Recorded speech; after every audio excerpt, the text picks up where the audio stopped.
Halo, jumpa lagi di Cicak Podcast. Topik kali ini mengajak kita semua untuk hidup sehat, pastinya di era pandemi yang masih berkelanjutan ternyata. Dan saya di sini udah bersama dengan salah satu narasumber yang cukup kompeten di bidang organik, di bidang pangan, bidang pertanian, Ibu Dewi Mbak, panggilan Mbak aja ya, Mbak Dewi Koryati, petani organik. Oke, selamat sore. Sore. Sehat ya Mbak ya? Alhamdulillah. Harus sehat ya. Harus sehat, memang alhamdulillah saya juga sehat. Saya cuma mau nanya nih, pertama nanya, kalau apa sih sebenarnya dari kata sehat itu apa? Apa sih sehat gitu? Sehat itu kalau secara umum ya, sehat itu sehat tidak hanya dari sehat fisik, tapi juga sehat dari sehat jiwa ya. Artinya dia dapat melaksanakan aktivitas sehari-hari dengan normal, tanpa ada keluhan, tanpa ada gangguan. Terus, oke. Itu ya. Itu sehat, berarti mensana in corpore sano. Ya nggak sih gitu sih. Ya, tapi benar ya, sehat itu emang, sehat itu bisa sehat. Pertama harus sehat jiwa pastinya, sehat mental ya, sehat rohani itu berkaitan lah ya, dan sehat secara fisik. Ya. Jadi daya tahan tubuh yang tinggi, macam lah ya itu ya.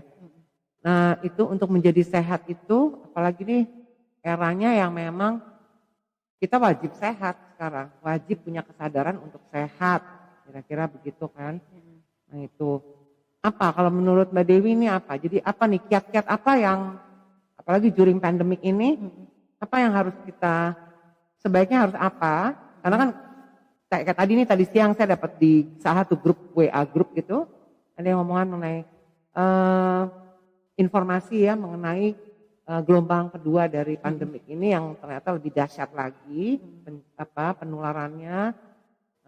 Jadi kita harus bagaimana? Ada perkataan satu bahwa kita harus banyak makan yang serba alkali gitu. Ada orang lagi satu lagi yang kurang setuju mengenai itu alkali itu. Kalau makan sayur-sayuran, buah-buahan, yang sehat-sehat, yang seger-seger, iya. Tapi alkali, nah itu apa? Kalau di benak saya sih, alkali itu berarti badan tubuh kita, darah kita itu harus basah kan, berarti gitu. Karena si virus, si bakteri nggak akan bisa berkembang biak baik kalau dia basah. Nah untuk ke situ, apa menurut Mbak Dewi ini apa? Harus bagaimana kiatnya apa? Ya. Jadi memang ya COVID ini kayaknya nggak selesai-selesai ya. Baru aja kita nemuin vaksin, kayaknya berita gembira banget. Wah ini Januari. Belum juga kena nih vaksinnya ya. Januari ini bakal kita vaksin udah masuk segala macam. Belum itu terrealisasi, kita udah dapat lagi kabar di Inggris itu ada lagi yang versi baru dan yang itu yang lebih dahsyat lagi, lebih ngeri. mampu menyebarkan 70 kali lipat daya sebarnya.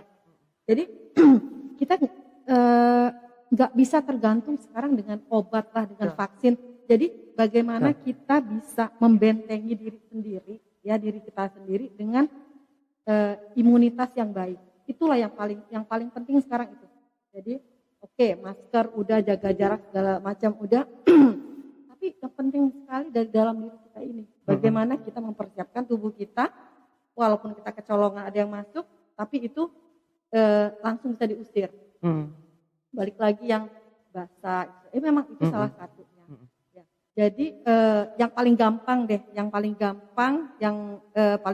dilakukan adalah bagaimana kita memakan makanan yang kalau bisa raw, yang mentah, yang sedikit pemprosesannya, gitu kan ya. Sedapat mungkin yang mentah, mendekati mentah dan sedikit prosesnya.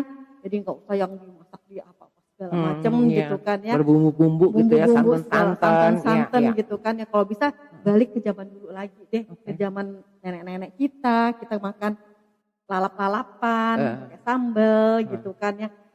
Ikan juga cuma dibakar, dipanggang, seperti itu deh. Kita balik ke situ lagi karena itu kaitannya dengan di tubuh kita ini kan banyak ada bakteri baik, ada bakteri Yang jahat. ya Iya. ini ya. Jadi bakteri baik itu sangat menentukan imunitas tubuh kita. Jadi triliunan loh bakteri ini dalam tubuh kita. Jadi bagaimana kita menjaga dia biar dia tuh tumbuh berkembang banyak, mengalahkan bakteri jahat dan sehingga imunitas tubuh kita tinggi.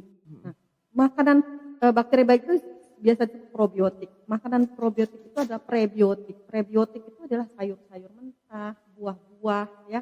Nah, itu yang harus dikonsumsi gitu kan.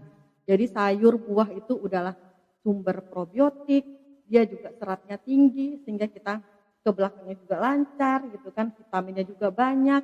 Nah, tapi kalau bisa pilih yang organik, yang hidroponik karena nggak mungkin dong kita mau mengusir virus tapi kita racun juga tubuh kita gitu kan ya. Dengan pestisidaan itu ya. Kalau bisa ya kita cari yang organik dan hidroponik. Oke. Apa namanya? Tadi apa? Jadi yang kita kan harus konsumsi tadi probiotik. Tapi dari sayuran sayur segar itu adalah menghasilkan sumbernya si prebiotik disebutnya itu ya. Itu sebutnya probiotik. Disebutnya. Ya kan? Probiotik itu yang bakteri baik. Bakteri baiknya. Bakteri baik. Terus gitu selain sayur-sayur mentah itu kita juga ya kayak makan tape. Tape itu adalah juga sumber probiotik ya. Kimchi, tape gitu kan. Nah, itu tuh yang juga kombucha. Ya segala yang difermentasikan itu tuh bagus gitu. Yogurt juga yogurt gitu kan. Jadi yogurt tapi kalau bisa sih kita bisa bikin sendiri loh gitu kalau kan. Bisa harus bikin sendiri ya. Karena itu nggak susah loh. Jadi kita kayak bikin acar timun. Iya kan? Acar timun kayak orang tua dulu kan dipotong-potong taruh garam difermentasi gitu kan. Nah, itu tuh buat makan kita. Nah, itu kayak gitu-gitu loh. Jadi sederhana banget sebenarnya. Jadi kembali lagi ya ke resep nenek-nenek kita zaman dulu. Gitu. Yang semuanya sebaiknya dibikin sendiri di dapur sendiri. Iya, betul. Cuman kasihan nih kalau untuk orang-orang ibu-ibu yang pada pekerja, itu kan dilema sebenarnya buat mereka ya gitu. Oke, di satu sisi emang harus makan sehat, tapi di satu sisi lagi mereka harus yang serba fast, gitu kan harus cepet kan gitu. Nah mungkin ada masukan sedikit tips atau gimana ya gitu ya, atau at least mungkin kalau mereka nggak bisa tiap hari atau ada lagi gini sayuran yang di frozen, apakah itu mengurangi kadarnya si prebiotik itu atau gimana? Sebenarnya itu balik lagi bagaimana kita menjadi ibu yang kreatif, ya kan? Tetap ibu yang mengutamakan kesehatan nomor satu untuk keluarganya. Jadi kesehatan keluarga itu ditentukan oleh si ibu ini, gitu kan ya. Bagaimana dia mengatur ekonomi supaya ya kalau lagi COVID kayak gini kan banyak ekonomi yang lagi turun ya. Jadi bagaimana dengan segitu bisa cukup, gitu kan ya. Kedua, bagaimana dia kreatif memanfaatkan apa yang ada di sekitarnya. Misalnya memanfaatkan halaman rumahnya, ya kan, untuk kalau dibilang tadi, aduh kalau organik kan mahal, gitu ya, kan, itu pasti kata-kata itu pasti itu. Gitu kan. Sebenarnya kalau ibu yang kreatif, dia bisa memanfaatkan halaman rumahnya dengan menanam sendiri, gitu kan. Selain menanam sendiri, misalnya dia tanamlah yang kira-kira tiap hari butuh dan itu sangat mahal, gitu kan. Iya. Apa misalnya cabai ya. Apalagi cabai. Cabai itu kan bisa sekarang itu 70-an ribu, 70.000, 80.000 sampai kemarin bisa 100.000. Sebenarnya kan nanam cabai gampang ya. Mungkin Mbak Dina pernah nanam cabai gitu. Ada saya punya cabai di halaman rumah, cabai setan. Nah itu sebenarnya nggak perlu waktu banyak. Artinya kan dia beli cabai ada biji-bijinya, dia bisa tabur-tabur, dikeringin aja, tabur-tabur dan tunggu aja gitu kan. Nanti kalau dia misalnya tiap hari kan pasti masak nasi dong, nyuci beras kan. air cucian berasnya siramin ke cabai itu gitu kan ya. Itu sebagai pupuknya cabai gitu loh kan ya, biar cepet tumbuh. Jadi bagaimana kita memanfaatkan apa yang di dapur itu, sisa-sisa dapur itu bisa menjadi pupuk. Pupuk ya. Oke, jadi itu apa sih, kompos ya? Kompos Jadi itu kita bisa bikin sendiri. kompos sendiri. Terus oh iya, aduh gimana ya, di tempat saya itu banyak bekicot, diinin. Ada bekicotnya bisa pakai kulit telur, sisa-sisanya dihancur-hancurin, taburin.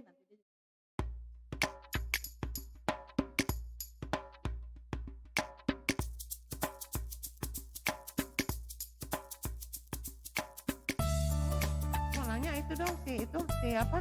Si kulit telur itu dihancurin sampai hancur banget gitu. Enggak sampai ini, hancur-hancur biasa aja. Terus langsung tabur? Tabur aja di situ.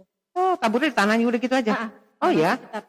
Itu bagus banget untuk kalsium. Untuk kalsium. Jadi dia tambah kalsium juga sekaligus ngusir si bekicot.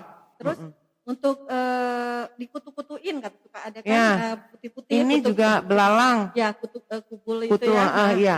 Itu pakai kulit bawang aja. Jadi kalau kita di dapur itu kita habis kupas-kupas bawang masukin dalam botol aqua atau apa, masukin tiap hari, itu kan. Kalau udah penuh, hampir penuh, kasih air 2 hari kemudian itu udah dipakai buat pestisida organik. Ah, seriusan? Iya. Oh, menarik banget nggak sih? Jadi kita seru banget nggak sih? Kita nggak usah beli segala Iya, itu organik dari rumah tangga, dari catet, ayo pemirsa catet. Dari dapur kita sendiri kan, gitu kan. Banget. Jadi, udahlah nggak kebuang, kita sehat dan ekonomi juga terbantukan gitu kan. Jadi perlunya ibu rumah tangga yang kreatif ini seperti itu. Oke, saya setuju dan saya dapat ilmu. Baru berapa menit nih kita nih udah dapat ilmu banyak. Belum lagi kita bicara ekoenzimnya dari belum sisa-sisa lagi, itu dari ya. sisa-sisa itu. Aduh, sisa-sisa sayuran. Tiap hari buang sayur kalau kita masak ya, tiap hari ya. Tiap hari itu limbah-limbahnya itu bermanfaat semua. Belum lagi yang saya bilang kaitan sama probiotik ya kan. Salah satunya adalah minuman tepache. Itu terkenal di Meksiko. Dari kulit nanas aja, kulit nanas difermentasikan dikasih gula merah. Tunggu dulu sebelum ngomong ke situ ya.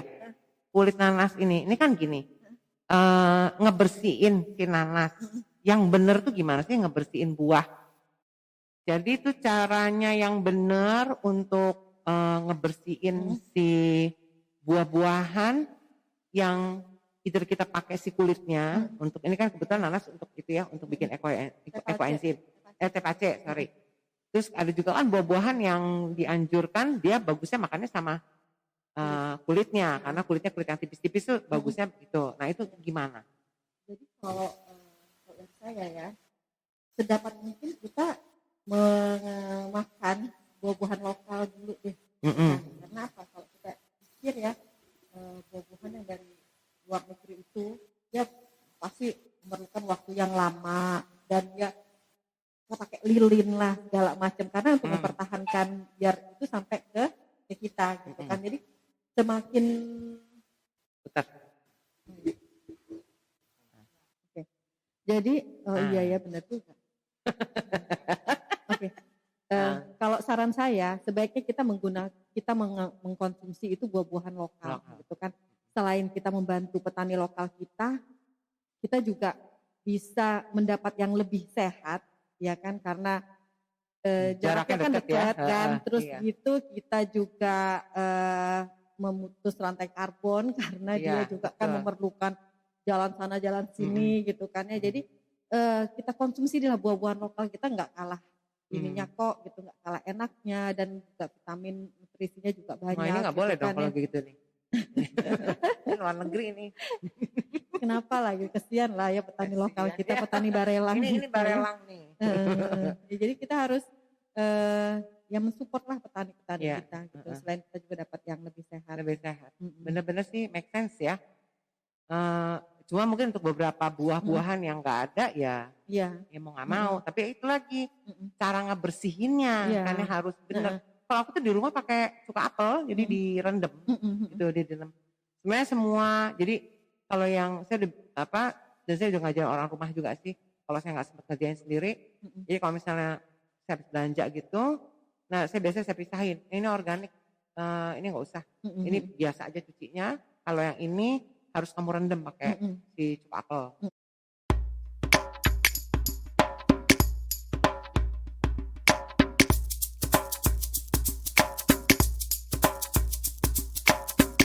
Kalau ngomongin, sehat Mhm. begitu harus jadi ketahanan pangan, itu emang banyak banget ya, itu Mhm. banyak banget. Apalagi sekarang memang eranya, Mhm. orang semuanya bicaranya mengenai sehat. Bagaimana menjadi sehat, kiat-kiat, terus produk-produk sehat. Kalau ngeliat di IG ya, semuanya makanan juga semua yang serba sehat.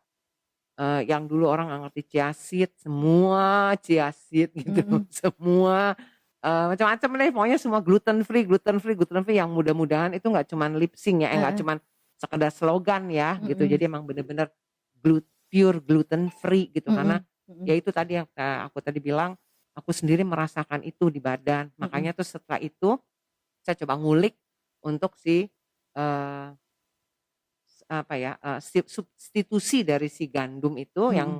yang terdekat di sini, ya kita punya sagu, Mhm. heeh, dan sagu itu ya semoga nih, nanti kita akan membuat lagi fokus program khusus mengenai, eee, usahanya dari si, siapa tadi, si sagu itulah Mhm. gitu. Bener Karena bener. itu juga menjadi komoditi usaha, Bener bukan hanya bener. sekedar Mhm. sehat, Iya. ketahanan pangan, Mhm. substitusi, apa namanya, karbo ya, Mhm. gitu Mhm. dari si, ketergantungan kita dengan import gandum Mhm. misalnya gitu, Mhm. paling nggak dan itu juga menjadi sumber pemasukan untuk daerah Mhm. gitu kan. Mhm.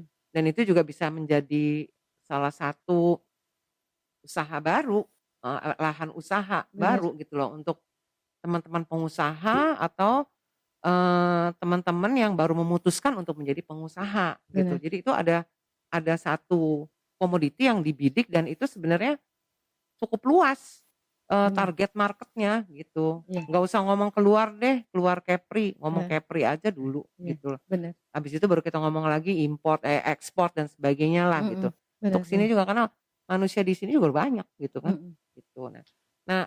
Sekarang kayaknya aku pengen kan kita ngomongin ke masalah Mhm. sehat-sehatnya dan lain-lainnya, bisnisnya nih, Mhm. kenapa akhirnya Mbak Dewi tuh memutuskan untuk bener full terjun di bisnisnya, Mhm. gitu, bisnis organik. Mhm. Cuma emang sih kalau saya ngelihat di IG aja ya, Mhm. kayak produk-produknya nggak boleh Mhm. nyebut brand soalnya di Mhm. sini ya. Jadi banyak sekali produk-produk yang ya gencar Mhm. belakangan ini, mulai dari hasil kulinernya, Mhm.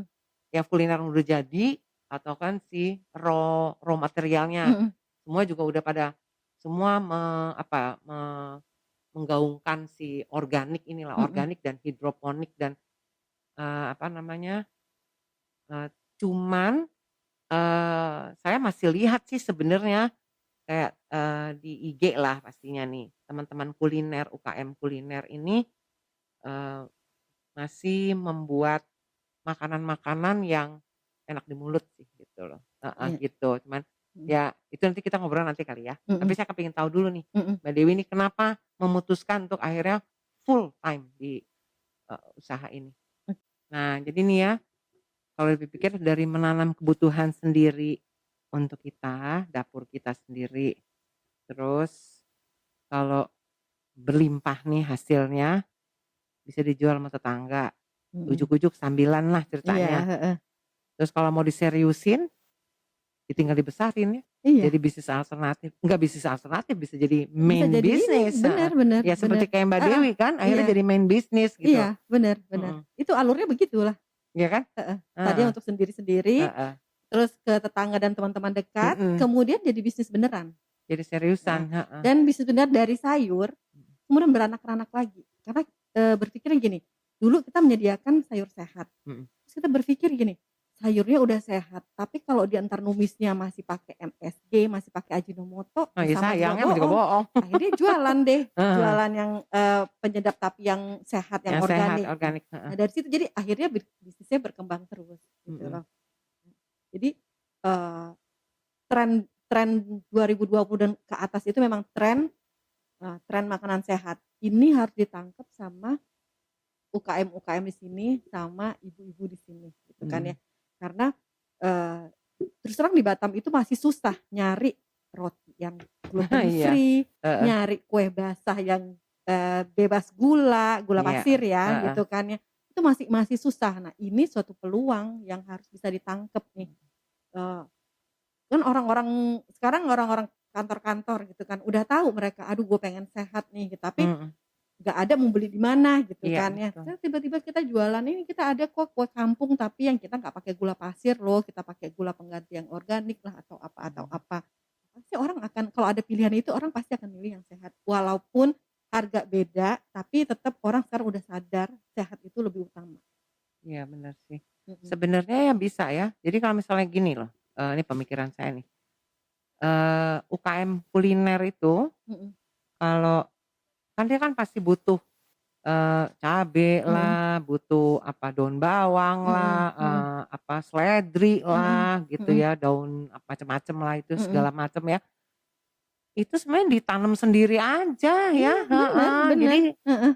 cost-nya tuh reduce banyak, Iya, makanya orang betul. selalu bilang kan, kalau organik, hidroponik itu pasti Mhm, mahal deh mhm, gitu mhm. kan. Nah sebenarnya sih intinya dari situ, itu akan Bener, menjadi cut cost ya, cut cost iya, dari raw materialnya mhm, gitu, paling nanti tinggal tambahan-tambahan yang lainnya ya, iya iya, yang emang tidak bisa diproduksi sendiri gitu. mhm, Jadi kayak kayak tadi kan Mbak Dewi bilang, akhirnya kan, oh by the way, ininya apa namanya, cek Instagram-nya Mbak Dewi ya, judulnya OMG ya. mhm, Nah itu cek deh di situ produk-produknya, kebetulan saya salah satu pelanggan juga gitu. Nah itu paling gitu misalnya kayak, bumbu ininya ya, mhm, bumbu, penyedapnya, iya, kan itu bumbu penyedap ya yang mhm, memang sudah organik, mhm, udah proven lah itu mhm, organik. Nah mhm, tinggal paling tambahin itu mhm, gitu. mhm, Sebenarnya ada sih waktu itu kita bikin ada salah satu binaan dari, eee, Bank Indonesia sih sebenarnya itu ya. mhm, Cuman karena kebetulan si UKM-nya konsultasi sama saya cuman kasih satu satu clue aja, karena waktu itu saya makan kerupuknya itu saya sakit leher. mhm, Enak, tapi langsung leher saya kering-kering gitu, "Aduh mhm, nih kamu pakai apa sih, pakai pakai pakai ini ya vetsinnya kebanyakan nih," gitu. Terus, mhm, gorengnya pakai minyak apa, mhm, dan mhm, berapa kali nih ngegoreng, karena itu mhm, berasa banget langsung perutnya, lidah saya langsung kayak ciut gitu mhm, sama lehernya kayak mau sakit leher gitu. Itu dalam waktu kurun detik loh waktu itu loh. mhm, Kali mungkin badannya udah sensitif kali ya. Terus, dia cerita lah pakai ini. Saya cuma bilang, "Coba rubah sekali." "Mahal Bu," gitu, "naikin harganya mhm, dan kamu musti bedain ini untuk siapa target mhm, market-nya," gitu mhm, loh.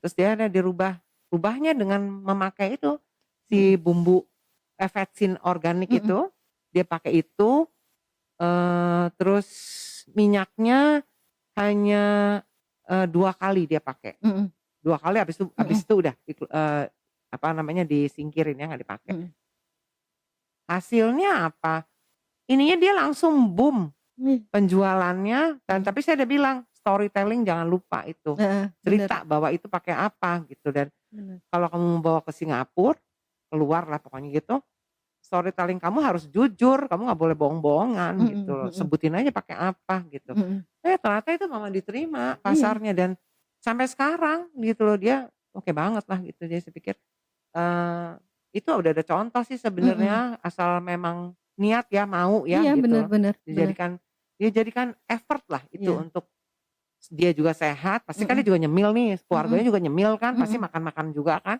mhm, Dan ke orang luar juga, ke orang lain juga para pembelinya juga jadi sehat gitu loh, mhm, nggak takut makannya. iya. Kira-kira sih banyak sih sebenarnya itu dan itu menjadi peluang usaha ya Iya, bener. Mbak Jadi Dewi ya, heeh, jadi nilai plus jadi dari produknya. Jadi kalau betul, kita misalnya gini, eee, keripik sehat gitu, bebas 4P gitu. Jadi yang harus dipegang itu 4P, mhm, bebas pengawet, perasa, penyedap, pewarna. wah Nah, oke, itulah yang 4 komponen itu yang pemicu penyakit ya, mhm, dari kanker, diabetes, iya, dan segala macam, jantung, jantung. Nah, itu 4P itu. Kalau dia menyebutkan bahwa produknya ini bebas 4P, itu saya yakin nilainya juga akan semakin tinggi ya.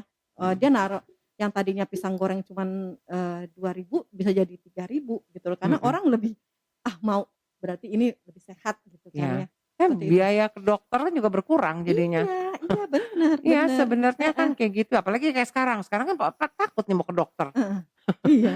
Rumah sakit juga takut kan Mhm. kayak gitu ya. Aduh males deh jangan urusan sama rumah sakit lah, sama dokter lah gitu Iya, ya. benar benar. Tetap kayak gitu. Jadi ya Mhm. memang baliknya harus dari rumah gitu loh. Terus dari rumah pun ini bisa menjadi Peluang peluang heeh, usaha mhm. yang besar loh Betul sekarang gitu loh. betul. Jadi Mhm jangan ragu-ragu, mendingan mulai aja mhm. dengan memulai usaha yang pertama membuat kita sendiri sehat, keluarga Keluarga kita sehat, sehat, lingkungan kita sehat, benar. Mhm. dan juga menyehatkan orang banyak. Subhanallah Iya. itu kan Dapat benar-benar luar pahala biasa juga, jadi pahala. kan sebaik-baik orang bermanfaat kan. Iya, Jadi dia juga ada manfaat buat orang banyak, juga buat keluarga dan buat bisa jadi penghasilan penghasilan heeh, tambahan gitu kan. heeh. Udah ada contoh soalnya nih Mbak Dewi nih udah contoh banget nih Heeh gitu dengan heeh. usahanya, gitu luar biasa. Seneng banget ya ngobrolnya sore ini, mmm, pokoknya seneng banget jadi, kayaknya kita udah musti udahan ini Heeh. soalnya ngobrolnya. Mmm. Tapi kita akan punya sesi lagi, mmm, yang lebih details lagi dengan Mbak Dewi, dengan Mhm. timnya Mbak Dewi. Tadi mau bikin apa kita tuh, Mbak? Mem Pace Ya, kita pastinya, intinya memanfaatkan limbah dapur ya, mhm, sisa-sisa dapur itu menjadi sesuatu yang bermanfaat gitu, banyak banget manfaatnya, nggak ada yang heeh. kebuang deh. Iya, itu Mmm. akan secara live, Mbak Dewi akan mempraktekkan itu Mhm. supaya kita juga teman-teman semua pemirsa itu, ngelihatnya tuh bener-bener ngelihat Mhm. banget gitu Mhm ya, mhm. kalau enggak kita bingung lagi. Mhm. Soalnya kadang-kadang kalau cuma dikasih resep 1 sendok makan, 1 SDM, terus Heeh. apa gitu kan, sampai kadang-kadang suka Heeh. nggak ini ya, nggak bisa akurat, tapi kalau kita Mhm. ngelihat bener kan, nah Mhm lebih mhm. asik kan gitu. Oke, Oke, sip sip. thank you banget ngobrolnya. Iya, seru seru. So kita ketemu lagi di next podcast berikutnya, next podcast, yang pasti salam sehat organik, jangan lupa kita berangkat dari dapur kita mari kita menyehatkan dapur kita, dapur rumah Iya. kita, Mhm. untuk kita dan keluarga kita, terus yuk abis itu kita usaha, kita bisnisnya bisnis sehat yuk, gitu. Oke, thank you ya semuanya.